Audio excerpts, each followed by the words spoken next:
Understanding Chanakya is necessary to understand Arthashastra, because this book is not a theoretical work written by an academic in a library. It is the result of a man writing down what he learned while building an empire with his own hands. Now imagine a book written about 2,300 years ago. Inside it there are tax systems, spy networks, trade laws, workers' rights, agricultural policies, rules about how foreign investors should be treated. The name of this book is Arthashastra. The writer is Chanakya. And let us say this from the beginning. While reading this book, there will be moments when you ask yourself, what would this man do if he were alive today? Chanakya lived in the 4th century BCE. He studied and later taught in Taxashila. Taxashila, located in present-day Pakistan, was one of the most important centers of education and trade at the time. People from different kingdoms and beliefs lived together there, and exchanging ideas was considered normal. Chanakya learned politics, economics, and military strategy in this city. But for him, learning was not enough. He wanted to apply what he had learned. Then an opportunity appeared. After a conflict with the Nanda Empire, he was removed from the royal court. But for Chanakya, this was not an ending. It became the beginning of something much bigger. At that time, the Nanda dynasty was one of the strongest political powers in India. It had a huge treasury, a massive army, and a wide bureaucratic system. But great power also created great dissatisfaction. Heavy taxes, corruption in the palace, and a government disconnected from the people caused anger, especially among the lower classes. Chanakya's anger toward the Nandas was not only personal. In his opinion, the real problem was that the state used its power only for the palace's benefit instead of the welfare of the people. After leaving the palace, Chanakya made a vow of revenge. To achieve this goal, he needed a young leader. That person was Chandragupta Maurya. In our opinion, the partnership between Chanakya and Chandragupta is one of the most interesting partnerships in history. According to some stories, when Chanakya first saw Chandragupta, he immediately understood that the boy was different from others. His leadership ability, confidence, and skill in influencing people stood out. A ruler also needed to understand human psychology, stay patient, and think strategically when necessary. He trained Chandragupta for years based on this idea. Chandragupta came from a humble background. Chanakya observed him, saw his potential, and took him under his protection. He taught him not only how to fight, but also how to think. He taught him politics. He taught him how to govern people. And most importantly, he taught him economics. The result of this education appeared in 321 BCE, when the Nanda Empire was destroyed. Chandragupta Maurya became the ruler of the new empire. Chanakya became his chief advisor and prime minister. But Chanakya's greatest legacy was not the throne. It was his writing. The word Arthashastra comes from Sanskrit. Artha means wealth, economy, and material prosperity.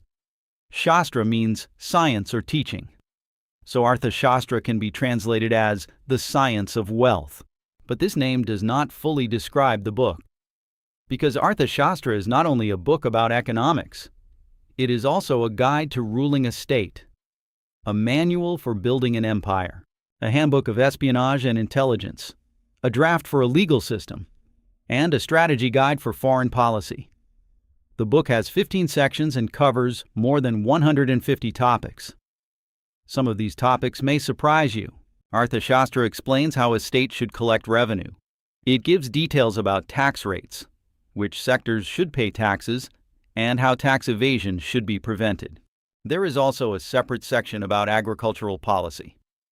It discusses which crops should be grown on which lands, how irrigation canals should be built, and how farmers should be supported. Remember, these ideas were written more than 2,000 years ago. This was not a coincidence because agriculture was the foundation of the ancient economy. If farmers could not produce food, not only would people go hungry, but the state would also lose its tax income. That is why Chanakya saw irrigation systems, water canals, and grain storage as part of national security. The book also includes trade laws. It explains what rules should stop merchants from cheating each other, how foreign traders should be treated, and how artificial price increases should be prevented. The book even talks about workers' rights. Chanakya wrote that workers should receive fair wages, and that employers who exploit workers should be punished by the state. This is especially interesting because many people imagine ancient states as systems focused only on war and conquest. But Chanakya clearly believed that working people were the foundation of the economy. In his opinion, the duty of the state was not only to collect taxes, but also to protect economic stability. Then comes the section about espionage. It explains how a state should protect itself from internal and external threats, how intelligence networks should be built, how spies should be placed inside enemy courts, and even how the economy of a rival state could be sabotaged. While reading this part, it is important to remember that Chanakya wrote these ideas more than 2,000 years ago, because many of the strategies he described are still used today. But perhaps the least discussed and most important part of Arthashastra is its ideas about money and credit systems. Chanakya also wrote about what money is and how it should function. In the Maurya Empire of the 4th century BCE, silver coins called panna were used. But Chanakya did not only describe coins. He also talked about state officials who should check the purity of money. He described punishments for people who produced low-quality coins. In other words, more than 2,000 years ago, he was already describing the basic logic of central banking. He also discussed credit systems. Arthashastra includes rules about the relationship between lenders and borrowers. Chanakya wrote that interest rates should be limited. He discussed in which situations debts could be forgiven and when debts should pass to heirs. Today, such rules are created by central banks and financial regulators. Back then, Chanakya was already writing them down. Arthashastra remained lost until 1905. For almost 2,000 years, people knew Chanakya's name from Indian literature, but the actual book was missing. Then Arthashastra, the former prime minister of Mysore, discovered ancient manuscripts in a temple. These manuscripts were copies of Arthashastra. In 1909, Chanakya translated the book into English, and historians around the world learned about it for the first time. The reaction was a mixture of surprise and admiration. The German scholar Max Weber compared Arthashastra to Machiavelli's book, The Prince. But he also added something important. Arthashastra is much more comprehensive and much more practical. Keep this comparison in mind, because the difference between Chanakya and Machiavelli soon becomes very clear. In The Prince, Machiavelli argues that power stands above everything else, and that a ruler may use any method necessary to reach his goals. Chanakya says something different. Yes, Arthashastra contains strategies about power. It talks about espionage, weakening rivals, and even destroying enemies when necessary. There is no denying that. But Chanakya also writes this: without the welfare of the people, there can be no welfare for the ruler. If farmers cannot produce, the state cannot collect taxes. If merchants do not feel safe, trade stops. If trade stops, the treasury becomes empty. This is what separates Chanakya from being only a ruthless strategist. He believed that long-term power depended on economic stability. If people became poor, production would fall. If production fell, trade would weaken. If trade weakened, the state treasury would collapse. For Chanakya, economics was not only about wealth. It was the survival mechanism of the state itself. This idea is very different from Machiavelli's approach. Machiavelli saw power as the main goal. Chanakya saw power as a tool to secure the welfare of society. Understanding this difference is the key to understanding Arthashastra. Arthashastra did not remain only a theory.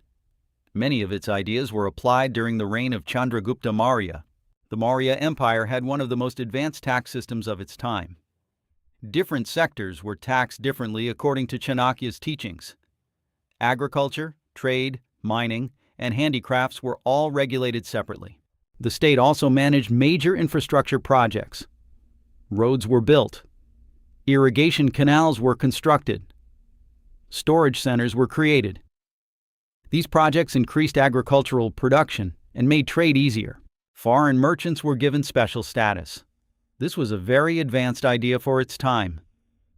Chanakya understood that foreign trade provided not only economic benefits, but also political power.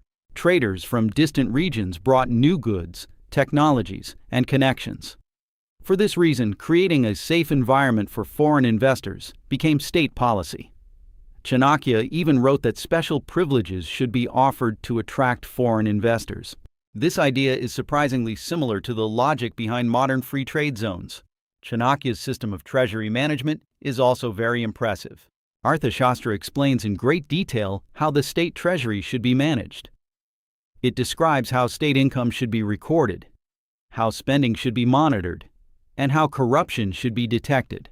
Chanakya even suggested using secret inspectors to test whether treasury officials were honest. In other words, ideas similar to modern internal auditing and financial transparency already existed in Chanakya's thinking during the 4th century BCE. He went even further. He argued that the state should plan not only its current income, but also its future income. He discussed how much grain should be stored every year, how much money should be spent during a famine or war, and how these reserves should be protected. Today, we call this a financial reserve or budget buffer. Chanakya simply saw it as necessary state wisdom more than 2,000 years ago. But what about trade finance? During the Maurya period, merchants transported goods across huge distances. Trade routes stretched from India to Central Asia and even to the Mediterranean world. Carrying large amounts of cash over such distances was dangerous and impractical. Arthashastra offered a solution for this problem as well: the use of trusted intermediaries, trade credit, and debt notes. Before starting a journey, a merchant could receive financing from a local lender. A representative at the destination would later repay the debt.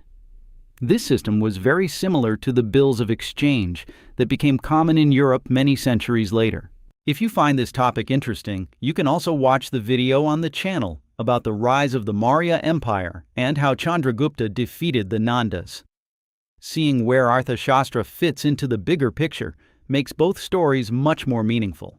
So, does a book written more than 2,000 years ago still matter today?